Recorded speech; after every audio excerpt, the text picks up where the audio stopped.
근데 저같이 이렇게 기억력이 짧은 사람들은 오전에 이렇게 강의를 듣고 점심 먹고 오면은 절반 이상은 기억이 안 나는 것 같아요. 근데 이제 기억하셔야 되는 그 믿음이죠, 그죠? 그 믿음. 이거 기억하셔야 되는 겁니다, 그죠? 그 믿음, 그냥 믿음이 있습니다. 그냥 일반적으로 우리가 누구를 트러스트하고 신뢰하고 그럴 때 믿음이 간다 이런 얘기하는 겁니다. 그런데 그 믿음은 정확하게 아브라함의 그 믿음이죠, 그죠? 아브라함의 그 믿음인데 아브라함은 정말 하나님이 죽은 자를 살리신다고 믿었기 때문에 자기 아들을 번제로 드릴 수 있었던 거예요. 그런데 하나님께서 우리에게 요구하시는 것은 뭐죠? 예수가 죽은 자 가운데서 부활하신 것을 마음에 믿으면 구원하신다는 얘기잖아요, 그죠? 그거를 마음에 믿는 사람들은 죽음이라는 인간이 가장 두려워하는 이 죽음의 문제를 두려워하지 않게 된다는 얘기예요.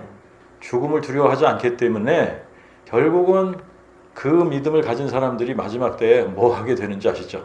순교하는 거예요, 순교.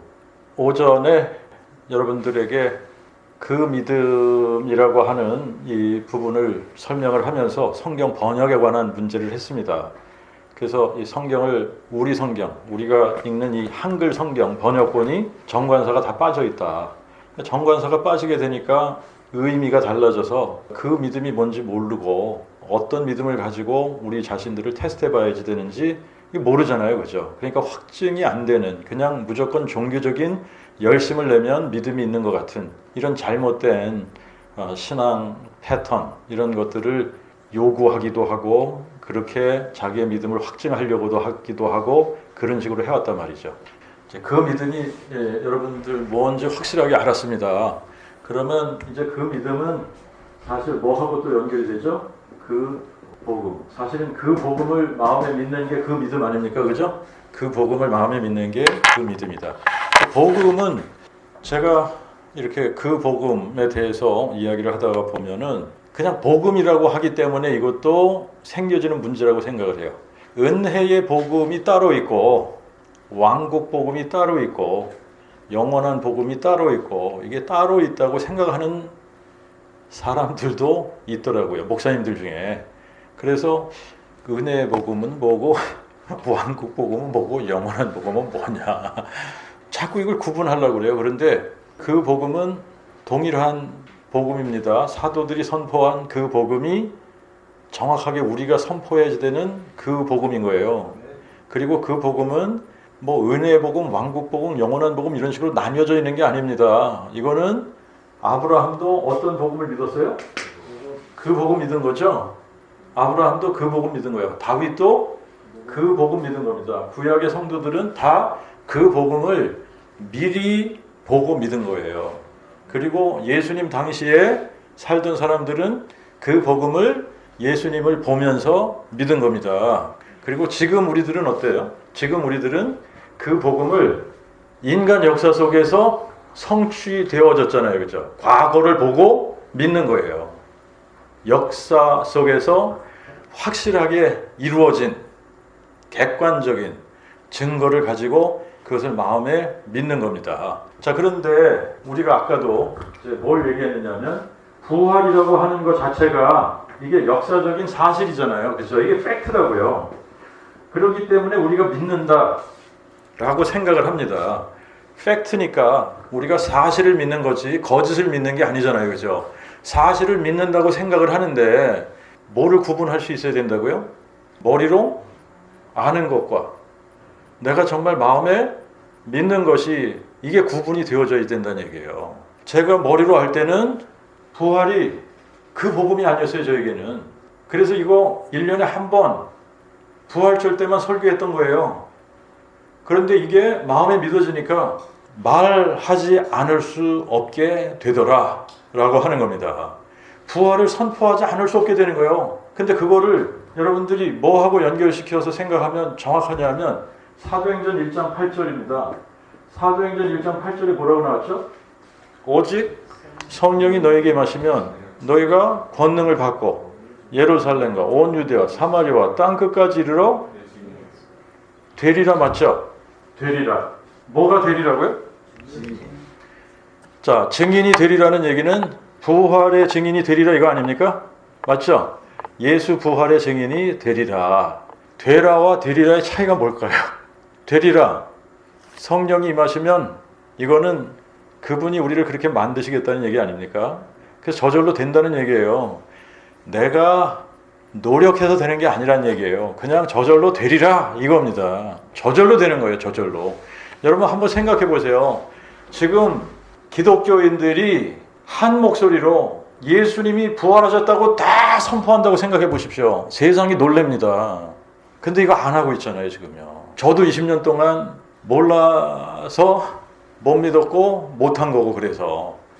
근데 6년 전부터 계속 제가 이렇게 선포하다가 보니까 지금 스포레릭하긴 해요. 이곳저곳에서 이렇게 듬성듬성. 그런데 한 목소리를 내고 있는 거예요. 한 목소리를 내는 거예요. 다윗의 씨로 죽은 자 가운데서 부활하신 예수 그리스도를 선포하고 있더라. 다윗의 뿌리가 다윗의 자손 되신 것을 뭘로 확증한다고요? 부활로 확증한다. 부활로. 자, 그런데 이제 이 부분이 다윗의 뿌리가 다윗의 자손 되신 그 부분이 어디서 중요해지느냐면 이제 신론에서부터 중요하죠, 그죠? 신론에서부터 굉장히 중요해지고 종말론에 가면 또 이게 또 너무 확실해지고 그래요. 우리가 그 복음, 성경을 이렇게 꽉 함축하면 여기서 그 복음이 나오는데, 자, 그러면 신학적인 교리들은 어떠냐라고 하는 겁니다. 신학적인 교리들은. 자, 신학적인 교리들을 우리가 한번 생각해 보기 전에 성경에 대해서 우리가 잠깐만 이제 성서론이라고 해서 이것도 이제 신학에서 한 부분을 다룹니다만 성경은 책입니다. 그죠? 성경은 책이에요. 책인데 책은 저자가 있습니다. 그죠? 저자가 있어요.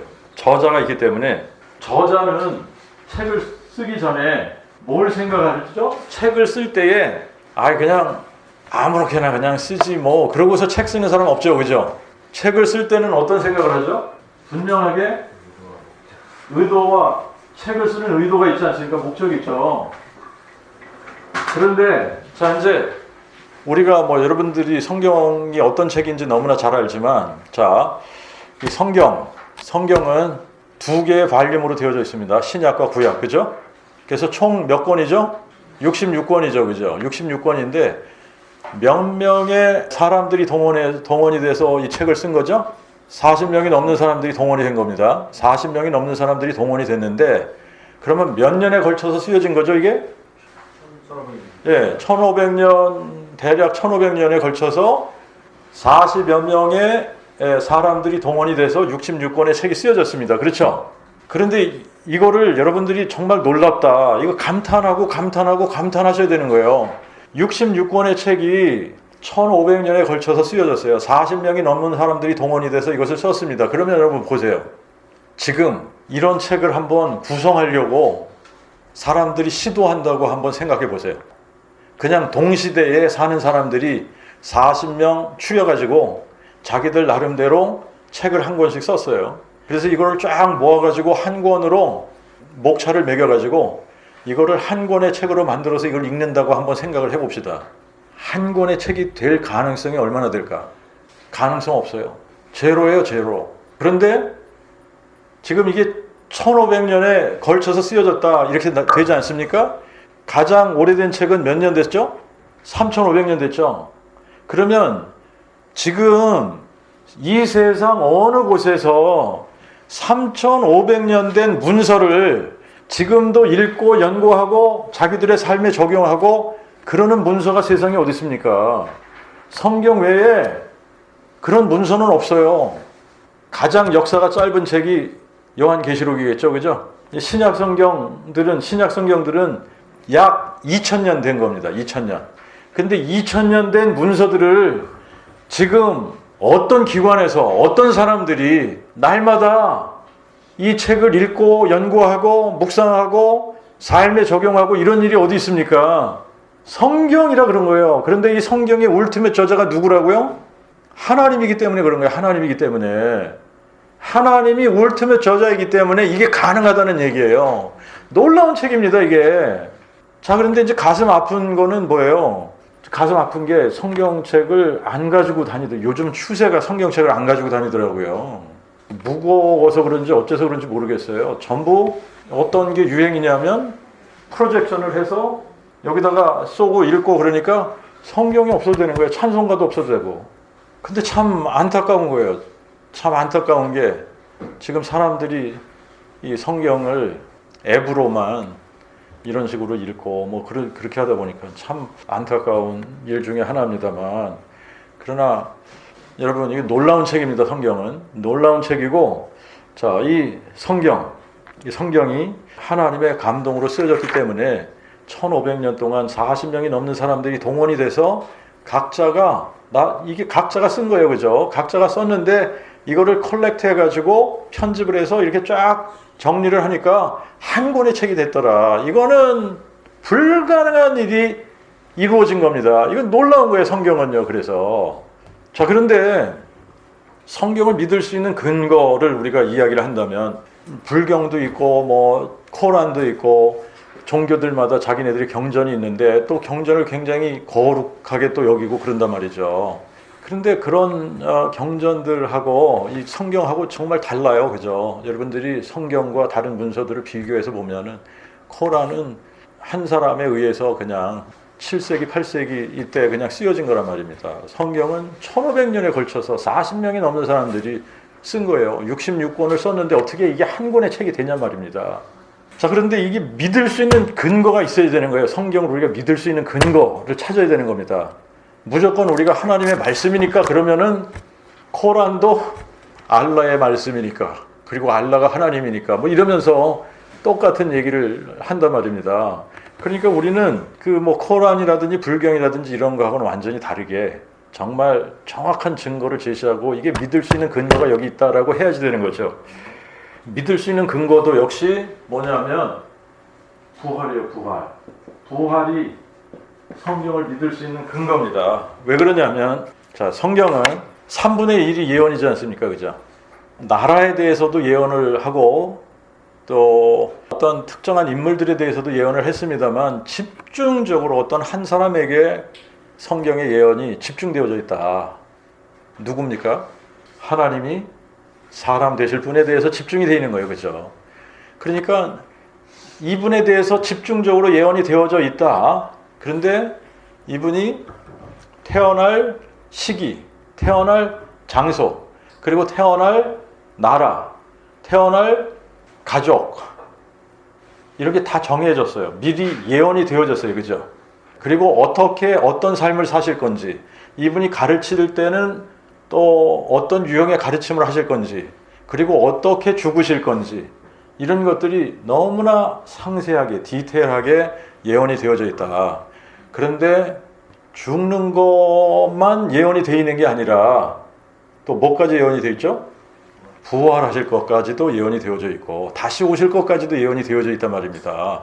자, 그러니까 한 분에 대해서 이렇게 집중적으로 예언이 되어져 있는데, 그러면 이분에 대해서 집중적으로 예언한 것이 전부 다 성취가 되어졌다. 이게 증명이 돼야지 될 거 아니에요. 그죠? 이게 증명이 돼야지만 이거 믿을 만한 책이다. 우리가 읽어도 되겠다. 이렇게 되죠. 그죠?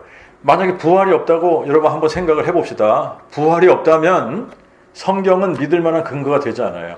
부활이 없다면요, 여러분, 성경이 어떻게 되냐면, 부활이 없으면 우리가 성경 읽을 필요가 없게 돼요. 왜 그러냐면 신약 성경 자체가 기록이 안 됩니다. 부활이 없다면. 잘 여러분들이 한번 생각해 보셔야 되는데, 이제 우리가 사도행전하고 누가복음만 생각해 보더라도 부활이 없으면 쓰여지지 않은 거예요. 그리고 바울서신 13권이 쓰여질 수가 없어요. 그러면 사도행전 안 쓰여지죠? 바울서신 안 쓰여지죠? 바울이 다니면서 이방 교회들을 세우다가 보니까 누가도 만나고 누가가 바울을 쫓아다니다가 사도행전도 쓰고 누가복음도 썼는데 누가복음, 사도행전이 없어지는 거예요. 자, 그러면 복음서는 어떻게 되냐 이렇게 돼요. 복음서는 어떻게 되냐? 마태복음은, 여러분 마태복음 1장 1절이 어떻게 됩니까? 아브라함의 자손, 다윗의 자손, 예수 그리스도의 계본이라 이렇게 되는데, 예수가 아브라함의 자손, 다윗의 자손이라는 증거가 없는 거예요. 그죠? 그러니까 이게 부활이 안 되면 그런 예수를 그리스도라고 증명할 방법이 없기 때문에 이게 쓰여질 수가 없는 거예요. 마가복음 1장 1절에는 어떻게 됩니까?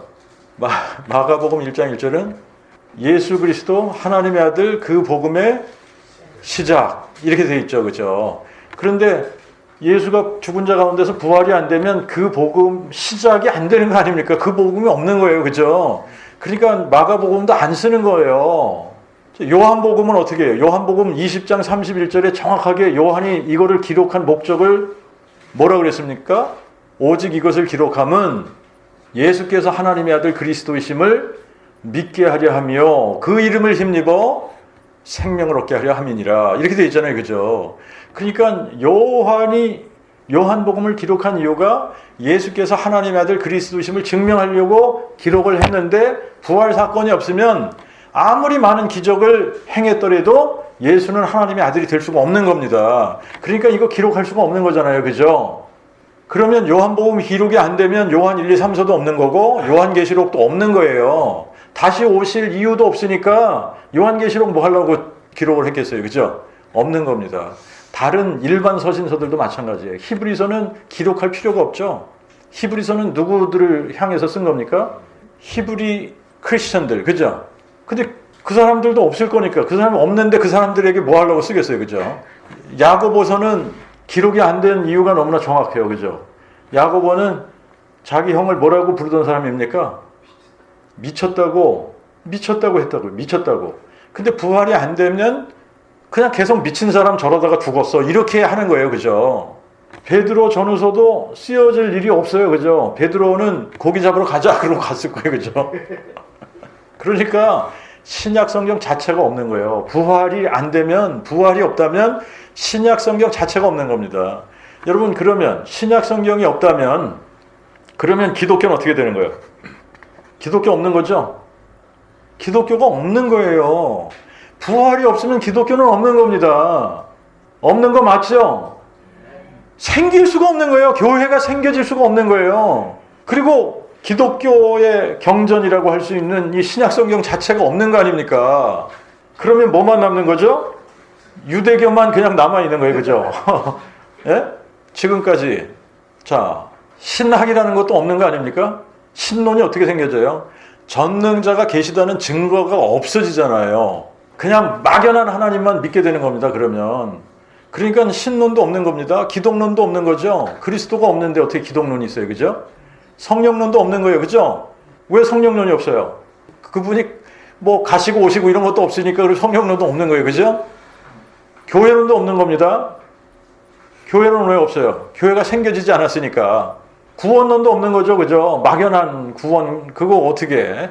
지금 우리가 알고 있는 거는 예수의 부활을 마음에 믿어야, 죽은 자를 살리시는 하나님 마음에 믿어야 구원을 받는 건데, 아니, 부활하지 않으셨는데 어떻게 구원론이 생겨요. 그죠? 그리고 또 뭐가 안 됩니까? 인간론은 인간에 대한 이 부분이 그냥 죄인으로 남아있는 거예요. 그냥. 이 죄의 문제가 해결이 안 되기 때문에 우리는 그냥 죄인으로 계속 남아있는 겁니다. 그리고 종말론까지도 애매모호하게 돼 있는 거죠. 그래서 부활이 모든 것을 결정짓는 사건이에요. 모든 것을 결정짓는 게 뭐라고요? 부활이라고요. 자, 그러면 여러분, 그러면 예수의 십자가는 뭐냐? 예배당마다 십자가 안 달린 예배당 없죠? 십자가는 부활 사건이 없으면 이거는 아무것도 아니에요. 맞습니까? 그러니까 십자가를 정말 십자가답게 만드는 사건이 뭐가 되는 거죠? 부활이 되는 거예요. 이게 정말 우리가 알고 십자가를 얘기해야 되는 거예요. 무조건 십자가 그러면 안 되고, 십자가는 어떻게 보면 이제 이 죄의 대속을 위해서 하나님께서 택하신 겁니다. 이게 우리의 죄를 대속하기 위해서 그분이 십자가를 택하신 건데, 이 십자가 사건은 왜 십자가 사건을 택하셨을까 생각을 해보면 그분이 피를 흘려주시면 되는 거예요. 그죠? 십자가 아니라도 다른 방법으로 피를 흘려주실 수 있어요. 그죠? 맞아요? 틀려요? 근데 십자가를 택하신 이유가 뭘까 생각을 해보니까, 여러분, 예수님이 죽으셨다가 부활을 하시는 게, 부활이라는 단어 자체가 죽은 자 가운데서 부활하는 거잖아요. 그죠? 그러니까 죽음을 전제로 하는 거란 말이에요. 이게 부활은 죽음을 전제로 하는 건데, 이 부활을 얘기할 때에 부활을 안 믿겠다고 막 발악을 쓰는 사람들이 있어요. 이 사람들은 예수님이 죽으신 게 아니야. 그냥 잠시 기절했다가 그냥 깨어나신 거라고, 이런 식으로 부활이 아니라는 것을 막 반박하기 위해서 별의별 이야기들을 다 지어냅니다. 자, 그러면 여러분들이 하나님 입장에서 그런 거 모르실 리가 없잖아요. 그죠? 하나님 입장에서 이걸 모르실 리가 없어요. 그러면 하나님 입장에서는 아무도 부정할 수 없게 예수님이 정말 확실하게 죽으셨다라고 하는 것을 보여주셔야 되는 겁니다. 이분은 완전히 죽었기 때문에 살 가망이 없어 라고 판정이 나야지만 되는 거예요. 예수님이 그냥 십자가에만 달려서 죽으셨다면 이것도 안 죽었다니까, 그분이 죽지 않았을 거야. 근데 그냥 실신했다가 다시 살아났다, 실신했다가 다시 일어난 거지, 죽었다가 어떻게 살아나냐, 이럴 겁니다. 그래서 예수님이 십자가에 달리셨죠. 그죠? 예수님이 십자가에 달리셨는데 그걸로 끝나는 게 아니라 예수님은 많은 고난을 받으신 다음에 십자가에 달리셨기 때문에 다른 강도들보다 일찍 숨을 거두셨어요. 그죠? 그러니까 죽었는지 안 죽었는지를 확인하기 위해서 뭐 했어요? 창으로 옆구리를 찔렀습니다. 그죠? 그런데 보세요. 창을 이렇게 같은 이제 레벨에서 창을 찌르면 이렇게 찌르는 거예요. 그죠? 창을 이렇게 찌르면 이게 심장을 관통하지 않을 가능성이 너무나 커요. 그죠? 그런데 그분은 위에 달리시고 밑에 있는 로마 병정이 아래에서 위로 찌른단 말이에요. 아래에서 위로 찌르니까 방향이 이런 식으로 찌르는 겁니다. 맞죠? 그러니까 이렇게 찌를 때 뭐를 관통할 수밖에 없죠? 심장을 관통할 수밖에 없는 거예요. 심장이 관통이 딱 되니까 어떻게 돼요? 그렇죠. 물과 피가 섞이질 않고 따로따로 쏟으신 겁니다. 그죠? 물과 피를 다 쏟으셨다 그랬잖아요. 그죠? 이걸 다 쏟으신 거예요. 그래서 이거를 예수님의 죽음을 놓고 의학적으로 여러분들 페이퍼도 내고 다 한 거 아시죠? 확실하게 죽었다고 판정을 낸 거예요. 예수의 죽음, 십자가의 죽음은 확실하게 죽은 죽음이에요. 이거는 확실한 죽음이에요. 이거는 그냥 기절했다가 일어나고 이럴 문제가 아닙니다. 예수는 십자가상에서 확실하게 죽은 거예요. 그래서 살아날 가망성이 없는 거예요. 여러분, 살 가망이 없이 완전하게 죽었죠. 심장이 파열됐는데 어떻게 살아납니까? 그러니까 예수님은 십자가의 죽음을 택하신 이유도 구약에서 찌른 자도 그를 볼 것이요, 찌를 것까지 미리 예언을 하셨지 않습니까? 그죠? 그래서 예수님이 정말 100% 그분은 숨이 끊어지고 더 이상 살 가망이 없는 심장마비로도 죽을 수 있습니다. 그죠? 여러 가지 다른 방법으로 죽을 수 있어요. 그런데 예수님이 택하신 방법이 이거예요. 확실하게 보여주기 위해서. 그리고 무덤에 장사 지낸 바 되었다가 사흘 만에 다시 살아나셨어요. 그죠? 자, 다시 살아나셨을 때에 이게 부활이라는 사건이 정말 불가능한 일이 일어났다고 하나님은 이것을 증명해 주시기 위해서 십자가 죽음을 택하신 거예요. 이제 그 복음을 우리가 확실하게 모든 교회들이 그 복음을 선포하면서 그 복음을 확실하게 전했더라면 이단들이 판치지 못해요.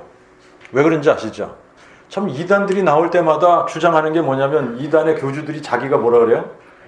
자기가 메시아라고 그러잖아요. 그죠? 그러면 메시아인 증거가 두 가지가 있어야지 돼요. 하나는 다윗에 뿌리면서 이분이 다윗의 자손이 되어야 돼요. 그죠? DNA 검사하면은 유대인의 그 다윗의 그쪽 라인이 이게 혈통에 그런 DNA가 있는지 없는지만 이거 검사하면 그냥 진짜인지 가짜인지가 확실하게 드러나는 거 아닙니까? 그죠? 그러면 이것만 확실하게 심어줬어도 이단에 빠지는 사람들 없었을 거 아닙니까? 그죠? 이거 얘기 안 해주니까 아무나 김씨도 박씨도 이씨도 내가 메시아다 그러면서 조금 기적 같은 거 베풀면 우르르 따라가잖아요. 그죠? 그리고 또 하나 확실하게 옆구리 좀 보여주세요. 그러면 끝나는 거예요. 사실 그렇잖아요? 옆구리 좀 봅시다. 그런데 교회가 그동안 가르쳐온 것이 뭐냐면요. 의심하지 말고 무조건 믿어. 왜 자꾸 증거를 요구하고 그래? 그냥 무조건 믿으면 믿고 봐. 이런 식으로 전하지 않았나요? 뭐 의심하는 것 같으면 믿음이 없는 것 같고 말이죠. 그러니까 의심하지 말고 그냥 무조건 믿어보라고 얘기하는 거예요. 근데 성경은 그렇게 얘기하지 않잖아요. 확실히 알고 믿으라는 거 아닙니까? 증거를 가지고 믿으라는 거 아닙니까? 그래서 이렇게 너무나도 확실한 증거를 보여주신 거예요. 부활로. 그리고 부활이라는 역사적인 사건, 이게 객관적인 증거이기 때문에 이 객관적인 증거를 가지고 나를 믿으라는 건데 사람들이 머리로 아는 것에 그쳐버리니까 부활의 증인들이 나오지 않았던 것이다 라고 하는 겁니다. 자, 그런데 이제 우리가 성경에 대해서 여기까지 하고, 그러니까 이 부활이 이 성경을 믿을 만한 근거가 되는 거예요. 그죠? 부활 때문에 성경이 쓰여진 겁니다. 맞습니까? 예. 자, 그러면 이제 하나님에 대해서 우리가 한번 생각해 봅시다. 신학교에 들어가면 조직신학이라는 거를 배우게 됩니다. 그죠? 조직신학이라는 걸 배우게 되는데, 조직신학에서 첫 번째 다루는 토픽이 theology proper라는 거예요. 그게 신론이라고 그럽니다. 그죠? 신론이라고 그러고, 이 신론, theology proper를 할 때에 안 다룰 수 없는 문제가 뭡니까? 하나님이 어떻게 존재하시냐 이거 아니에요. 그러니까 그거 삼위일체를 꼭 다룬단 말입니다. 신론에서 다룬다고요. 그죠? 신론하면서 삼위일체 안 배우신 분 있어요? 다 배우셨죠? 신론하면서 삼위일체를 다 배우는 거예요. 그죠? 종교들마다 신론이 있어요, 없어요? 있단 말입니다. 자, 그러니까 여러분 종교들마다 자기들이 섬기는 신이 진짜라고 주장할 거 아닙니까? 그죠? 그러면 자기네가 섬기는 신이 진짜라는 증거를 제시해주고 이 증거 때문에 우리가 믿는 신이 진짜야 이렇게 해야 되는 거 아닙니까? 자, 그러니까 신론의 가장 기본적인 질문은 뭐냐면 신이 계시냐? 이거 아닙니까? 신이 정말 존재하냐? 이 질문이죠. 그러니까 다시 말하면 전능자가 계시냐? 전능자가 계시다면 그분이 누구냐는 거죠. 어떤 분이냐? 그분이 누구이며 어떤 분이냐 이거잖아요. 그죠? 전능자가 계시냐에 대한 정답이 그 복음 아닙니까? 전능자가 계시냐에 대한 정답으로 하나님께서 주신 게 뭐예요? 그 복음이에요. 그 복음.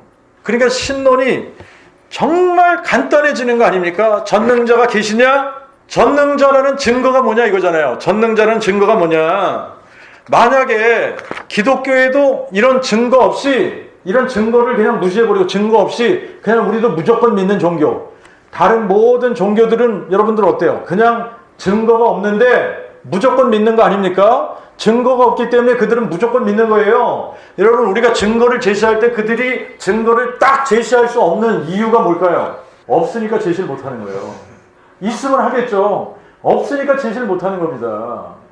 근데 우리한테 증거를 보여주세요 그러는데도 우리가 증거를 제시 못하면 어떻게 되는 겁니까? 증거를 제시해 주세요 그러는데 성경이 증거야 그러면 여러분 다른 종교에서도 우리는 코란이 증거야, 우리는 불경이 증거야 그러면 어떡할 거예요? 그러니까 우리는 너무나 확실한 증거를 하나님께서 우리에게 주셨다고 그러잖아요. 확실한 증거가 뭐라 그랬죠? 부활로 확실한 증거를 삼으셨다고 말씀하셨죠. 그죠? 모든 사람이 믿을 만한 확실한 증거, 모든 사람이 믿을 만한 증거, 그게 뭐예요? 죽은 자 가운데서 다시 사신 것이 모든 사람이 믿을 만한 확실한 증거라는 거죠. 자, 그러면 신론 끝난 겁니다. 그죠? 사실은 이게 신론이 끝난 거예요. 이러면은 여러분, 우리가 이 신론을 이야기하기 위해서는 사실 많은 것을 얘기할 필요가 없는데 이거를 얘기하지 않고 전능자가 계시다는 증거를 자꾸 제시하려고 하다가 보니까 창조 이야기도 한단 말이죠. 어떤 면에서는 이게 굉장히 논리적인 부분입니다. 왜 그러냐면 이렇게 생각하면 이게 논리적인 거예요. 집은 이것도 건물이지 않습니까? 이 건물을 지은 건축자가 있어야 되는 거예요.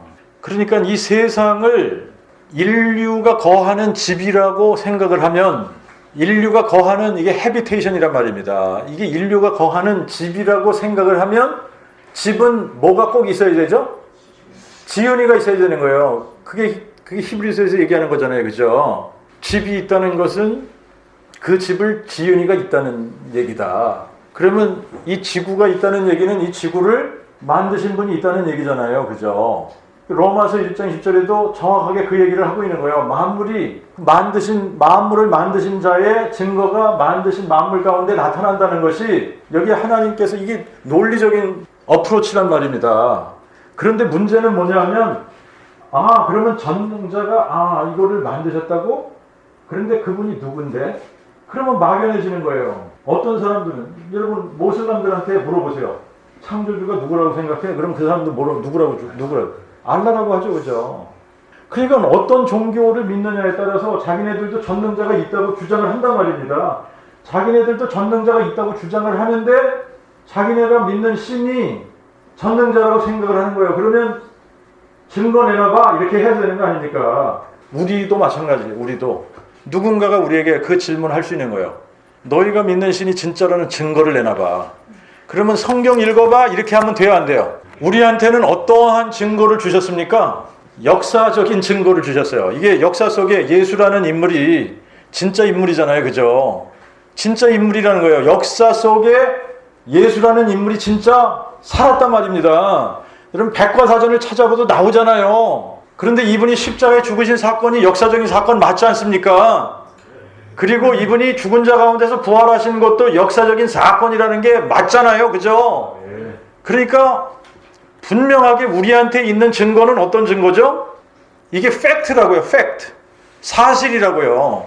우리는 사실을 믿는 거지 사실이 아닌 것을 만들어서 믿는 게 아니란 말입니다. 그러니까 너무 중요한 부분이죠. 우리는 증거를 제시할 수 있어야 되는 거예요. 그게 부활이라는 거죠. 그래서 이 부활을 하나님께서 어떻게 하신 거예요? 성경에 미리 기록을 해서 하나님께서 사망을 삼키고 승리하실 거라고 약속하셨단 말이에요. 그죠? 그리고 그거를 역사 속에서 확실하게 증명을 해주신 거예요. 증명. 그렇기 때문에 우리는 역사적인 사실을 객관적인 증거라고 이야기하는 겁니다. 역사적인 사실을 객관적인 증거다. 그래서 이 부활로 확증이 됐기 때문에 전능자가 계시다라고 하는 것을 알 수 있는 거죠. 그러면 예수가 정말 하나님이냐라고 하는 이 부분을 우리가 좀 생각을 해봐야 되는 거예요. 자, 여호와라는 이름과 예수라는 이름을 여러분들이 한번 잘 생각을 해보세요. 여호와는 우리가 여호와 무슨 의미인지 아까 이야기했지 않습니까? 그죠? 여호와라는 이름이 무슨 의미가 있는지 우리가 아까 얘기했어요. 그러면 예수님이 자기 자신에 대해서 자기가 여호와라는 이름의 뜻을 똑같이 가지고 있어야 되는 거예요. 그죠? 이거를 이제 주로 우리가 복음서에 보면은 복음서에서 이분이 어떤 기적들을 행하실 때마다 이런 부분들을 선포를 하신 겁니다. 내가 그니라 이거를 선포하신 거예요. 그죠? 그런데 말로 정확하게 He is, He was, He is to come 이거를 정확하게 explicit하게 기록을 한 거는 어디에 기록을 했냐면 계시록에. 여러분들 계시록 1장 8절, 11절, 17절, 18절 여기 한번 살펴보세요. 자, 8절 여러분들이 보시면 주께서 이르시되 나는 알파와 오메가 처음과 나중이라 이제도 있고 전에도 있었고 장차 올 자요 전능자라 하시니라. 그 다음에 11절 보시죠. 나는 알파 오메가 곧 처음과 나중이라. 자, 그 다음에 이제 17절, 18절, 그 17절 끝부분부터 나는 처음이요 나중이니 곧 산자라. 그러나 내가 뭐라 그랬어요? 그러면, 자, 나는 처음이요 나중이니, 처음이요 나중이라는 말은 여호와라는 얘기죠. 그죠? 그런데 산자라, 곧 산자라. 그러나 내가 죽었었노라. 그러면 산자, 처음과 나중이고 곧 산자인데 내가 죽었었노라 이 얘기는 이분이 사람이 되셔서 죽었다가 다시 부활하셨다는 거 맞는 거죠. 그러니까 예수님이 계속해서 내가 누구라고 여기서 증거하는 겁니까? 여호와라고 증거하는 거라니까요. 내가 여호와라고 증거하는 거예요. 내가 여호와다. 내가 처음과 나중이야. 그런데 내가 죽었었노라. 2장 8절에도 처음과 나중이요 죽었다가 살아나시니가 이러잖아요. 그리고 이제 21장 6절도 한번 보시죠. 21장 6절. 자, 이제 21장은 이제 새하늘과 새 땅 이야기를 쭉 하는 거 아닙니까? 그죠? 새하늘과 새 땅 이야기를 쭉 하면서 하나님이 그들의 눈에서 모든 눈물을 씻기심에 4절입니다. 그죠? 다시는 사망이 없고 슬픔이나 애통하는 것이 없고, 이게 지금 이사야 25장 8절의 성취가 여기서 이렇게 되는 거예요. 부활하시고 나서 사망이 없고 슬픔이나 애통하는 것이나 고통하는 것이 다시는 없고 처음 것들이 지나갔다. 또 보좌에 앉으시니가 이르시되 내가 만물을 새롭게 하노라. 그리고 또 내게 이르시되 다 이루었도다. 나는 알파 오메가의 처음과 나중이라. 여호와 예수 동일하다고 자꾸 얘기를 하고 있는 겁니다. 그죠? 동일하다고 얘기를 하고 있는 거예요. 자, 그 다음에요. 22장 13절도 보면 또 뭐라 그래요? 나는 알파와 오메가요, 처음과 나중이요, 시작과 끝이라. 근데 16절에 가서 뭐라 그래요? 나 예수는 다윗의 뿌리요, 자손이니. 그러죠? 맞나요? 자, 그러니까 구약의 여호와 하나님이 신약의 누구예요? 예수. 구약의 여호와는 신약의 예수다. 이게 정확해져야 되는 겁니다. 자, 그러면 창조주 하나님이 여호와입니까? 예수입니까? 이렇게 질문하면 구약에서는 이제 1장에서는 태초에 하나님이 천지를 창조하시냐 이렇게 나오잖아요. 그죠? 2장 4절부터는 창조하신 분이 누구라고 그래요? 여호와 하나님이 이렇게 나와요. 여호와 하나님이. 그러니까 그 다음부터는 계속 여호와 하나님이 이렇게 나오는 겁니다. 그러니까 우리를 창조하신 하나님은 누구예요? 여호와 하나님이. 근데 신약에서 보니까 그분이 누구예요? 예수. 그러니까 창조로 봐도 결국은 창조주 하나님이, 구약에서는 여호와, 신약에서는 예수. 그러니까 이 두 분이 동일한 분이라고 우리가 봐야 되는 겁니다. 동일한 분이에요. 자, 그러면 구약에서 이스라엘의 왕, 야곱의 왕, 유대인의 왕 누굽니까? 구약에서는 이스라엘의 왕이 누구예요? 야곱의 왕이 누구예요? 맞습니까? 유대인의 왕이 누구예요? 그런데 신약에 와서 보니까 예수님이, 심지어는 예수님 태어나실 때에 동방에서 박사들이 찾아왔죠. 그죠? 유대인의 왕이 나셨다잖아요. 유대인의 왕이 나셨다. 그분이 어디 계시냐?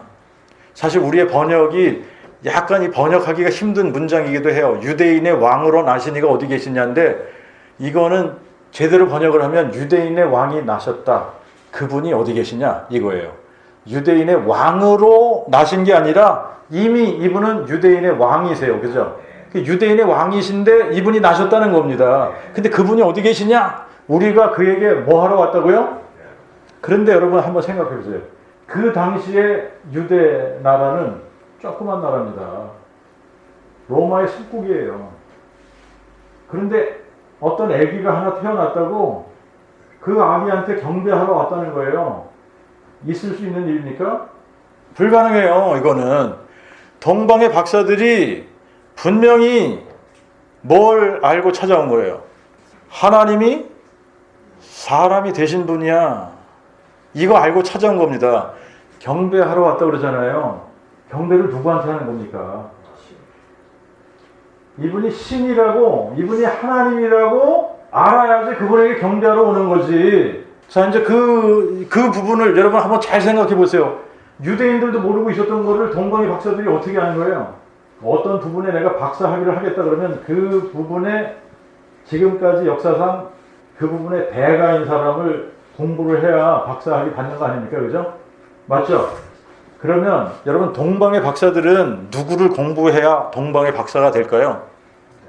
다니엘을 공부해야 되는 거예요. 다니엘 스토리를 잘 생각해 보시면 동방의 박사들은 누구 때문에 지금 여기 왔을까? 다니엘을 공부해 보니까 다니엘이 이 부분을 정확하게 가르쳐 준 겁니다. 그러니까 언제쯤 나타날 것인가를 알았기 때문에 그때가 됐을 때에 뭘 찾은 거죠? 하늘에서 징조를 찾은 거예요. 여러분, 우리가 만약에 아무런 그런 정보가 없이 무조건 막연하게 어떤 징조를 찾는다고 한번 생각해 보십시오. 알았던 거죠? 알았던 거예요. 그래서 그 징조를 찾다가 여러분 이게 정확한 표현 아닙니까? 그의 별을 보고 쫓아간 겁니다. 그래서 어디까지 왔어요? 예루살렘까지 온 거예요. 그죠? 동방의 박사들이 아무것도 모르고서 그냥 온 것이 아니라 정확하게 이 별을 쫓아가면 누구를 만날 거라고? 네, 유대인의 왕이 나시는데 그분을 만나는 거야. 그런데 그분은 누구예요? 여호와 하나님인 거예요. 여호와 하나님이 사람 되시는 분이야. 이거를 알고 찾아온 겁니다. 그래서 경배하러 찾아왔다는 거예요. 경배하러. 자, 그러니까 예수님이 태어나실 때도 이분은 유대인의 왕, 정확하게, 그죠? 그런데 십자가에 달리실 때도 유대인의 왕. 그러니까 정확하게 이분이 누구라는 거예요? 여호와. 자, 구약에서 신랑 되신 하나님, 신랑으로 표현하잖아요, 그죠? 신약에 오니까 예수가 신랑 아니에요? 신랑이죠? 그러니까 여호와 하나님이 사람 되시기 전에 받으셨던 칭호를 여러분들이 한번 생각해 보세요. 여호와 하나님이 사람 되시기 전에는 이분이 뭐죠? 다윗의 뿌리 맞죠? 그런데 여호와 하나님이 사람 되실 때에 사람이 되신 거예요. 여호와 하나님이 사람이 되셨어요. 이 사람 되신 분을 예수라고 불렀어요. 그죠? 그런데 예수는 다윗의 뿌리이신 분이 뭐가 된 거예요? 자손이 되신 거예요. 그죠? 그러면 여호와가 하나님이세요. 그죠? 하나님. 맞죠? 하나님. 그런데 사람이 되시니까 하나님의 뭐가 됐죠? 하나님의 아들이 되신 거 맞죠? 맞습니까? 네. 자, 그런데 그 다음부터는 다 똑같잖아요. 처음과 나중이에요. 그런데 예수님이 뭐라 그래요? 처음과 나중이라 그러죠? 예수님 처음과 나중. 자, 그 다음에 구약에서 보니까 여호와는 시작과 끝이래요. 시작과 끝. 예수님도 시작과 끝. 그러지 않나요? 구약에 보니까 여호와 하나님을 이제도 계시고 전에도 계셨고 장차 오실 자라는 거예요. 신약에 가서 보니까 누가 그래요? 예수. 그리고 여호와는 이스라엘의 왕. 예수는 이스라엘의 왕. 그리고 또 구약에서는 여호와가 구원이세요. 그죠? 여호와가 유일한 구원자예요. 그래서 여호와 외에는 뭐가 없다? 구원이 없다. 그런데 신약에 와서 보니까 예수가 유일한 구원자야. 예수 외에는 구원받을 다른 이름이 없어요. 그죠? 그러니까 동일한 분이라고 우리가 봐야 되는 거 맞죠? 맞습니까? 예. 그리고 여호와 하나님이 I am 이잖아요. I am. 근데 예수님도 자기 자신을 뭐라 그래요? I am. 그리고 여호와 하나님이 내가 사망을 삼키고 승리할 거야. 그렇게 약속했잖아요. 그죠? 근데 사망을 삼키고 승리하신 분이 누구예요? 예수. 그러니까 여호와 하나님이 사람 돼서 사망을 삼키고 승리하신 분이 맞는 겁니다. 아멘? 자, 여러분들이 조금 졸리신 것 같아요. 그죠? 자, 그래서 이제 이게 신론이에요. 이게 신론인데 신론과 그 복음 안에 여러분들이 다 가면 신론과 기독론의 구분이 없어져야 돼요. 왜 그래요? 신론과 기독론의 구분이 없는 이유가 여호와가 사람 되신 분이 예수이기 때문에. 아멘 되십니까? 네. 여기까지 하고 잠시 쉬겠습니다.